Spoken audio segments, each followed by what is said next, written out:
రాహుల్ గాంధీ పచ్చి అబద్ధాలు ఆడారు చేశారంటూ మండిపాటు. జగిత్యాల రోడ్ షోలో కేసీఆర్ కోడి పిల్లల్ని కాపాడుకున్నట్టు హుజరాబాద్ ఆత్మీయ సమ్మేళనంలో కేసీఆర్ భావోద్వేగం. ఏమంటానంటే ఇక పచ్చి అబద్ధాలు కాదు అవి. ఒకవేళ అబద్ధాలు ఆడితే చచ్చిపోతారా అంటే రాహుల్ గాంధీ వచ్చిన కథం అయిపో. ఏం అబద్ధాలు? 2500 ఇచ్చినామని మాట్లాడతారా? 6 గ్యారెంటీలు అమలు చేసినామని మాట్లాడతారా?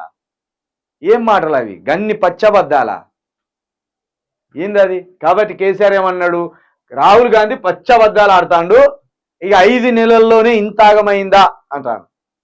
అనుకున్న దానికంటే ఎక్కువ ఆగమైపోయింది, ఊహించిన దానికంటే ఎక్కువ ఆగమైపోయింది. ఏమనుకున్నారంటే అందరూ, కేసీఆర్ మొత్తం ధనవంతు ఉంటే ఉడుచుకపోతాడు, ఇంట్లో పోసుకుంటాడు, తన సొంతోళ్ళకు పంచి పెట్టుకుంటాడు అని భ్రమలలో ఉండే మన తెలంగాణ ప్రజలు. కానీ కేసీఆర్ ఎంత పెద్ద భారాన్ని మోస్తున్నాడు, తెలంగాణ అనే రాష్ట్రాన్ని, ఎంత బరువైన రాష్ట్రాన్ని నెత్తి మీద మోసుకొని మోస్తున్నాడు. ఈ 4 కోట్ల ప్రజలకు కావలసిన సౌకర్యాలను, మహాభారాన్ని ఇన్ని రోజులు ఎట్లా మోసిండు కేసీఆర్ అనేది ప్రజలకు అర్థం కాలే, ప్రతిపక్షంలో ఉన్న వాళ్ళకి అర్థం కాలే, వీళ్ళందరికీ అర్థం కాలే. కేసీఆర్ని ఎప్పుడైతే గద్ద దించిందో ఆ భారం ఏంది, ఆయన కష్టమేంది, ఈ 9.5 సంవత్సరాలు అటు కేంద్రం సహకరించకపోయినా, లేకపోతే మనకు గొప్ప అవకాశాలు లేకపోయినా ఎట్లా నెట్టుకొచ్చింది 9.5 సంవత్సరాలు కరెంట్ ఆగకుండా, నీళ్ళు ఆగకుండా, పింఛన్లు ఆగకుండా, ఉద్యోగస్తులకు పిఆర్సీలు పెంచుతూ ఎట్లా నెట్టుకొచ్చింది ఇది అనేది ఇప్పుడు రేవంత్ రెడ్డికి ఈ ప్రజలకు అర్థమైతే లేదు. ఇక రైతుల విషయంలో, వ్యవసాయం విషయంలో అయితే కేసీఆర్ని రైతులు ఇక మెచ్చుకుంటున్నారు. 9.5 సంవత్సరాలు రైతు బంధు ఎట్లిచ్చిండు, కరెంట్ ఎట్లిచ్చిండు, నీళ్ళు ఎట్లిచ్చిండు అని. అందుకే అంటాను ఒక మాటగా, సబ్కా సత్యనాశ్ చేసిండట బీజేపీ. ఇక అదేవిధంగా కోడి పిల్లల్ని కాపాడుకున్నట్టు రైతులను కాపాడుకున్నా.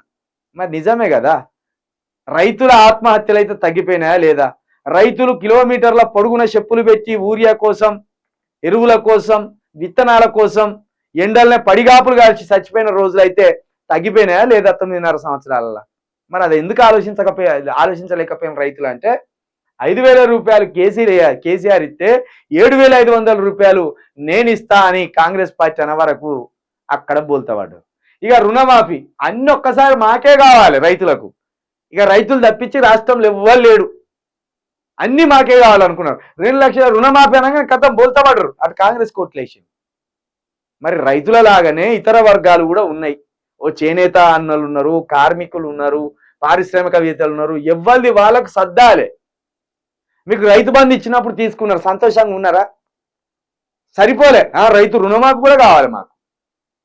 అది అవ్వ కావాలి, బువ్వ కావాలి, అన్ని మాకే కావాలి.